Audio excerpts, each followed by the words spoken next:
Hello mga ka-trending, welcome back to ZK Trend. Usap-usapan na ang clip sa podcast ng Don Bell na ipinost ni Miss Carmina sa Kissy After Hours na kung saan nagbigay ng samot-saring reaksyon ng mga netizens at taga-suporta ng Don Bell. Ang juicy kasi ng naturang question at talaga namang nakaka-excite lalo na sa pagtawa ni Bell Mariano. Ano kaya ang magiging sagot ni Donnie at Bell dito? Paano kaya lulusutan nila this time ang naturang tanong? Marami nga ang hindi nakapaniwala na sumang-ayon sila Donnie at Bell sa interview at sa mga tanungan. Kilala natin ang dalawa na magaling lumusot o umiwas pero hindi sila into fan service. Ang podcast na ito could unlock so many things for Don Bell. Ano naman kaya ang aminin ni Donnie at Bell sa interview na ito? Marami nga ang kinabahan for Don Bell.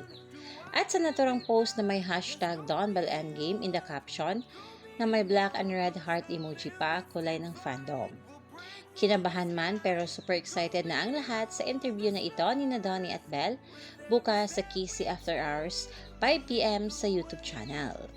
At ayon nga dito sa ilang komento, OMG, can't wait paano nga lulusutan. Napaka-serious habang sumasagot at ang galing ng follow-up question. Na-seminar kaya ang Don Bell sa magiging tanungan or surprise? Grabe excited na nakakakaba sa diya. My God, ang juicy ng questions. I'm so scared Don Bell ayusin nyo, sagot nyo. What do you think will feel during Kissy After Hours? A. Another trauma? B. Killing because of the confession? C. Laughing because of Don Bell excuse? D. All of the above.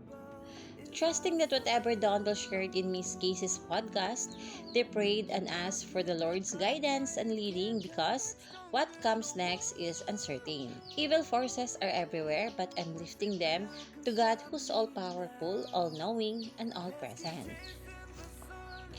Nauna diba sila mag-tape nito kay sa MediaCon? If I'm not mistaken, kaya pala ang klingi kasi napaamin na. Hoy, ang meaningful ng tawa at tinginan ng Don Bell sa tanong. Abangar sa podcast, question pa lang sa teaser, nakakaloka na. Kung ano man ang aminin ni Donnie at Bell sa naturang interview, ay tatanggapin natin ng lubos, masakit man o mapapasaya tayo. Basta tiwala lang tayo sa Don Bell. Yan na muna ang pa-update natin ngayon sa Don Bell mga kabablig. Stay tuned for more Don Bell updates.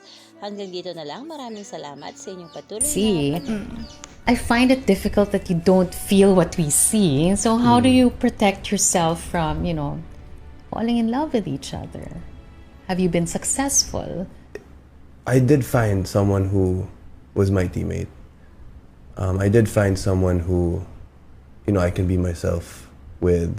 Did you mistake it for love at one point?